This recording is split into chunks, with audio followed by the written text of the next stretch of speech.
Okay, we should be live. It's Okay. exciting. Second, Yay. second tell it again for 2021. And by the way, hi, Right? I'm April, and this, of course, is Shae from over at Shae Geeks Out. If you guys don't follow this beautiful human being, you definitely should. But we are here today. Now my heart's all soft and squishy. Well, I have to cause you're awesome. I mean, we've been doing this Oh, is well, our thank third you. year. So, Yeah, this is our third year. and it's also the third book in the Cursebreaker series that we're going to talk about today, which is so stinking appropriate. So, A Vow So Bold and Deadly by Brigid Kemmerer. Kemmerer. Yeah, I'm never going to get that right. Kemmerer. Yeah. Um, so this is what first book started off with our main character Harper ending up in Emberfall by no choice of her own and meeting our beloved Wren and our beloved Gray. This episode, of course, is going to be very spoiled filled since this is book 3. And there are So if you have not read book 1, go watch the first live show until we do it. say, spoilers go away. Very much so. We Hi, tend to spoil Lindsay. everything on these live streams, so you just have to know that. And we've got Lindsay here. We also Yay! we also have Lindsay my and the husband. super roommate, which is awesome. So yes, we will have spoils in this one, and I don't think Oh, we're. she's super Lindsay. That's awesome. Uh-huh. There we go. He's bringing people into our He's posse. bringing people into the superness, into the super universe that we have. Exactly. I do know that Shae and I read this together along with Lindsay, as we always do, and I love that. And I do believe there are a lot of things that happen in this book that we probably want to talk about, and we are not going to censor ourselves in any way No. Mm-mm. because, oh my goodness. But both of Yes. us have always talked about how much we love her writing style, and that continues on in this book. But I'm going to shoot it over to Shae so she can start off with all of the feels. Okay, so specifically plot-wise in this book, we're officially getting into spoilers for everything else. Mm-hmm. So we have Gray in Still Shallow, is how I always want to say that. I'm not sure that's how you say it, but that's how I always say it. And then we have Wren in Emberfall, and they had a falling out in the previous book. They aren't sure that the other person is ever going to listen to their side of things. Right. And it even caused a fight between Wren and Harper. So pretty quickly, thankfully, Harper and Wren start to work through their problems with what happened in the previous book, which I think is good because it helps Wren come around to his humanity again, because it felt like in the second book he started to lose his humanity. And then we have Gray and Liamara in Still Shallow, both kind of dealing with imposter syndrome in ruling their kingdom. And so it's this really interesting dynamic on both sides of this world. And then, of course, we have the horrible, horrible Lilith coming in and making a mess of everything. Because that's what she does. She is the queen of chaos. We do not like her at all. She likes to pick on Wren, and we don't like people who like to pick on Wren. Because in his heart, Wren is a softie. But he's been beaten down by her for hundreds of years and is kind of a grump about certain things and gets very defensive very quickly because of his experiences with her, which is part of the problems that Wren and Harper had to work through. So I love this book for so many reasons. It truly did so many things right. I feel like this talked about how these two siblings who didn't know that they were siblings have to deal with the ramifications of Gray not telling Wren that they're brothers, and that Gray kept from Wren that he's the rightful king of Emberfall. It causes problems. And so Wren is feeling like at his wit's end. Nobody wants him to be king because his dad was a tyrant. and all these things, and Gray's dealing with the fact that no one likes him because he has magical powers, and his own brother doesn't even like him very much right now, and it's just, ugh. The way they work through things, like, was so good. That was one thing that I do have to applaud this book for, is the lines of communication between the couples in the kingdoms was great from the word go in this book, because I felt like in book 2 a lot of the communication broke down, and I feel like Kemmerer truly focused more on bringing the communication back between the couples so that the two brothers could get together and focus on their communication again. Because it got to a point where they both had softened enough that they were ready to talk again. And, of course, Lilith comes in and causes all sorts of problems. And, yes. So, yes, I can just fangirl about this for a really long time. So I'm going to let April talk for a bit now. Yeah. Maybe we'll get a little more focus instead of Shayla just saying, I love it. All of the things. Yeah, no, I think you hit on something very, very important about this book and the series as a whole is we have a lot of very broken and rough characters. I mean, we have Ren, who, first of all, before the curse even happened, was brought up to be tyrant-like because that is what his father had always taught him. And then through the curse, you have a little bit more of that selfishness, but at the same time, there's this interesting growth that starts to happen between Gray and Ren. And then you start adding our female characters. And then I think that's where a lot of that like character development really starts to happen, which is great because you see how both of these very hard characters, through no fault of their own, that's just how they've learned to survive, start to open up to other possibilities. Because Ren has Harper, who's constantly, she doesn't understand the politics of being a king or being a leader. She is us. She understands. Because if you've forgotten, Harper came from our world in Washington, D.C., so obviously she's not going to understand like monarchies and that kind of a politic. Right. So she's very much used to a society that is democratic. And so she has to come to terms with some of the things that Ren does, but at the same time, she continues to push him, trying to let him know that maybe this isn't the only option. And then on the far side, you have Leah Marie, or Mara? Leah Mara, and Gray. So Leah Mara lacked confidence, and Gray is slowly building her up, which is the sweetest thing ever to see. Honestly, Leah Mara and Gray forever. I love them so much. That is the couple. I didn't think it was going to happen when we read the first book, but that is probably my favorite couple of this series because you also have Gray, who's like broken in all kinds of different ways and had literally nothing to live for. But now he's got a family in more ways than one because he the way this book ends, there's a possibility for more. Because honestly, I would love for her to play in this world for a while longer. Because Gray's about to become a dad. Gray's also learning to be a king. Because that is the evolution that happened in this book, which most of the tension in this book, of course, is brought on by Lilith and her manipulation of Ren. And Ren's big fear of magic. And finally, people talk and actually come face to face with each other and stop making assumptions about everything going on. And we have this resolution of, yes, okay, so Gray is king. And we have this coming together as brothers, which is just, it's so everything. It's everything. And I don't know. See, I'm having the same problem. See, the thing for me, it's this gushing. Right.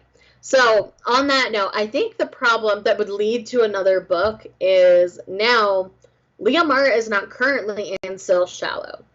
And we already saw her sister trying to rule in her stead in Still Shallow.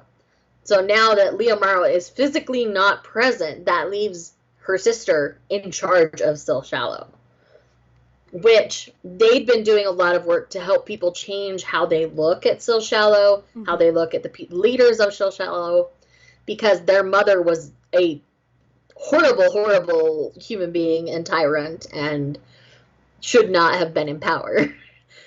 But, you know, now I fully expect the sister to try to usurp Leomara at this point. Like, I really honestly do. And so I think any future conflict would start there. So I honestly think what Kemmerer could do is do almost like another spin-off trilogy featuring the sister and like getting her taken care of, maybe giving her a portion of land that's hers that she rules, because clearly she's not doing well under someone else's rule because she's been raised her entire life thinking she was going to rule Still Shallow. So it's going to be really interesting to see how it all lands and how it all plays out. But like I say, I would love for her to give her at least a book, if not maybe a duet or a trilogy, because she's got her own crap she's got to deal with now. Yeah, because I mean, I will admit that while I was reading this, I always kind of expected that this terrorist faction that was in the Shallow that really disliked magic, I always kind of expected that to be led by Leomara's sister. It honestly could be. I mean, that's still a possibility because we never really got a conclusion to that section. We knew that... No, that's still pretty open-ended at this point. Yeah, we knew the advisor was involved. But it just... But who was giving the advisor their orders? Her. Right, because just that makes the most sense. A lot of the things happened and where they happened and how they happened, it kept on looking at the sister because she is exactly like their mom. She was raised to think like their mom. She's got this brutality in her that I think is warring with her love of her sister. And so, yes, I can very much see that as some kind of continuation of this story and finding a resolution in that. But we also have, I can't remember, we have Issaka, I think that's how you say his name. The winged... Oh, the wyvern. Yeah. We found his son. And the son had to stick up his butt. Holy cow. But I wanted to smack the son. Well, and there's something in the openness of his storyline too that I think those two characters, Leomara's sister and the son, I think there's an interweaving there that could be fun to play with. If we if we did continue this. Excuse me. Oh, for sure. That could be really interesting. Because it could either, they could be like good together or they can like create all sorts of evil and chaos together. Right. So it would be really interesting to see how she played with them as characters in another book. Exactly. But I really think the story of like Gray and Ren and Harper and Leomara is done at this point. Even if she still calls it the Cursebreaker series from here on out, I think their story is pretty much done at this point. Yeah, I can see that. From here, they might be like side characters kind of in the background, but it would take a focus elsewhere. I agree. And of course, we have Lindsay. I appreciate the fact that the author still managed to throw such a twist in there that completely threw me.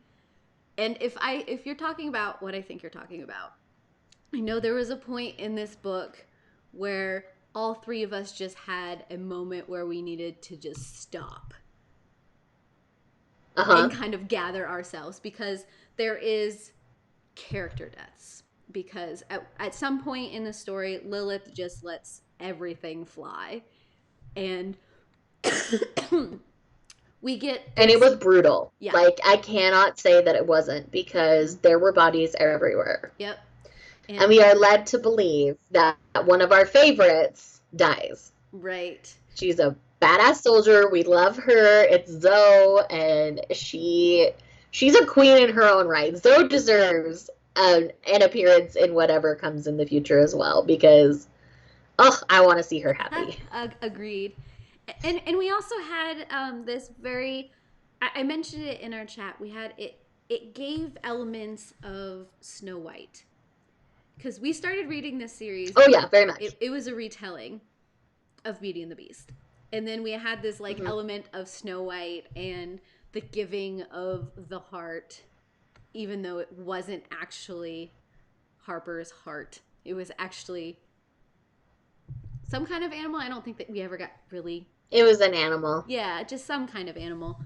So we had some of those elements pulled back in, which was nice to see. Some of my favorite things to see. So I liked that. Mm-hmm.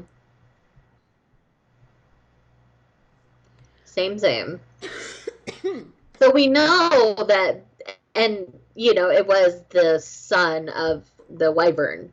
I forget his name right now. Yeah, I should look it up. It starts with a K. But he is the one who was sent to hunt Harper's heart. And so he grabs Zoe off the back of Harper's horse, and Harper keeps going. So I think he thinks he has Harper, but then he realizes he doesn't. So he's like, okay, I don't want to kill you because you're not the person who I'm supposed to be after anyway. Right. Let's sidestep this and figure it out. And they figure out a way that he doesn't have to kill Zoe. So. Yeah, I mean. So he's not all bad. Like, we got to figure this out. Well, and I think that's the biggest thing here is we just had a lot of people that were trying to survive. Trying to get to the next day, being manipulated by people who just didn't care about anybody but themselves. Because on one hand, Lilith was definitely the big bad here. Yeah, Lilith was that person. Selfish. For book 1 and book 3, and then we had Leah Morrow's mom in book 2. That they kind of almost played the same character. Just one in a lot of ways, yeah. And one not. I don't know. I would agree with that. Mm-hmm.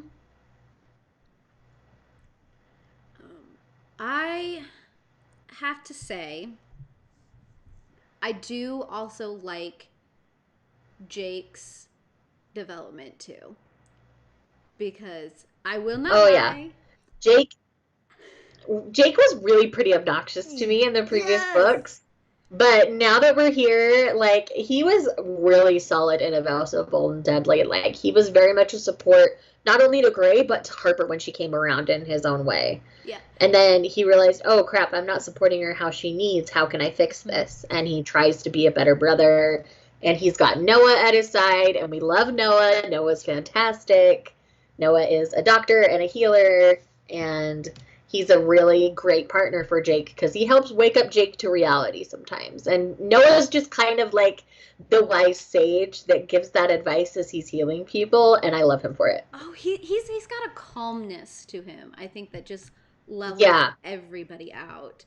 But there's a specific character in a series that he reminds me of, and I love him for it. Like, it's just that person that, like, when things are bad and you're feeling all this distress, they're just the person that says the one thing that just helps you, like, snap out of whatever's going on and just calm down. And it's great. I love him for it. Makes him a good boy. He's the character that gives you perspective, which I think most books need that. In a story like this, you definitely need, because they're all so young. It's almost like Noah's, the wise grandpa in a way, but he's not a grandpa, obviously. Because there's, like, so much hormones throughout. Yeah, that's something we haven't talked about. So there's not there are times. Yes, the hormones and the randomly, things are fine. Let's go have sex together. Yep. The timing and thought processes sometimes get away from our characters. Which, I mean, I can kind of understand because life and death and hormones. Yes. Cocktail waiting for things. I can't lie. Between that and the convenience of how this particular book ended, I ended up having to knock a half star. Like, it's a 4.5 star book for me. I still really love it, I just, those two things, I'm like, okay, the sex was unnecessary. Like, we did not need to see it on page the way we did.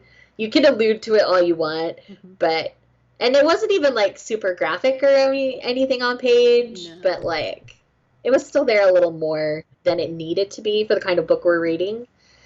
And, you know, obviously that leads up to the fact that they're pregnant by the end of the book. Like, we knew why, but yeah. Yeah, and it'll be interesting to see. Anyway. One of the biggest thing, I mean, I totally agree, and I understand a lot of those issues, and I also agree is like it didn't hinder my enjoyment of the book, but it was just kind of like, was that necessary though? Because that kind of broke us out of the tension of everything that you were building up. I mean, I get it, but tension. But magic plays such a huge part in everybody's decision throughout this whole series. We don't necessarily have, I mean, we kind of start to have a little bit of acceptance of Gray's magic as he is becoming king. One of my thought processes, yeah, we haven't gotten back to the Shallows yet, so we don't know how everyone's going to accept the two of them together and still his magic. But now there's a possibility that their heir is going to have magic. Mm-hmm. And then you also have two different sets of people who believe in two different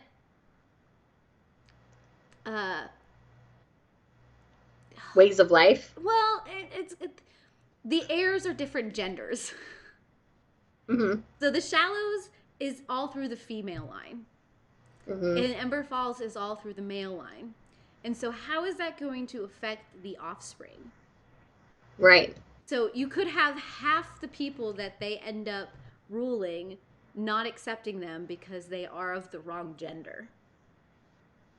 And that was some of the thoughts that I started having after I like finished the book. I'm like, this is why I need more. This is why I always get myself in trouble when I'm doing series. They never end in my head. And honestly, like, I do think Kemmerer could use this series as establishing kind of a sandbox for her world to play. She can make it multi-generational if she wants. Like, there's a lot that's left open that she can play with. I agree. I very much agree. And I'm okay with that. I'm like, go play, sweetie. Like, I will read it all. Until I get like 3 in a row that are not okay. Then it's like, okay, I'm gonna leave now. Right. No, I think it's safe to say, if you haven't read the series and you're still here, it gets our stamp of approval. Yeah, you need to read this because obviously we enjoyed this. It'll be interesting to see what more she writes if she doesn't continue on in this series and what she decides to continue. I know she's written like YA contemporaries before this series, but fantasy-wise, this was her fantasy debut. So, and I think she did a solid job with it, and her world building was fantastic. I really think if she doesn't stay in this world and play a little more, like, she could easily establish another world and maybe tie them together in a way. Agreed. That could be cool. Yeah. No, I think she did very well playing in this field, and I want to see more of her in this genre. I agree. I agree very much. I don't know if if you've got anything more. I don't know that I have anything else to say. I think we kind of said it all. Yeah, and somehow we managed to do that for 25 minutes, which is impressive. That doesn't surprise me, actually, with this book. We could have kept going for a really long time. We could have broken it down a lot more than we did. Yeah, but there's something. But I feel good about it. Yeah. I feel like we didn't spoil it too bad. I mean, we did give away a character death. We did give away the conclusion, and that's true. We did give away the fact that everyone kind of lived happily ever after, ish, sort of. Yeah. Well, I guess we did spoil it pretty hard. Yeah, just a touch. But next, but next month, I think Shae is super excited about this one. She's the one who brought this series up to me multiple times, talking about the fact that we needed to do this. And I wanted to do a manga for this book club because that it needed to happen. So, Shae, since this is your baby, go for it. So, if you're familiar with manga at all, you've probably heard me fangirl about this one forever. But it is Requiem of the Rose King. We are going to be doing the first 3 volumes of this series. There are currently 13 out in the series. So if 3 isn't enough, you can definitely keep going. I won't fault you because as soon as I could, I binged as much as I could. So in this series, we're focusing on an actual piece of history. So we're focusing on the War of the Roses in England. And we're primarily following Richard III. And this does tie in Shakespeare as well. Richard III and Henry VI are kind of the reference points that this manga could use to tell their own version of the War of the Roses. Richard is our primary person that we follow. Oh, sorry, we have a better picture of Richard right here. So this is volume 2, by the way. So Richard is a very unique human being, is all I will say for now.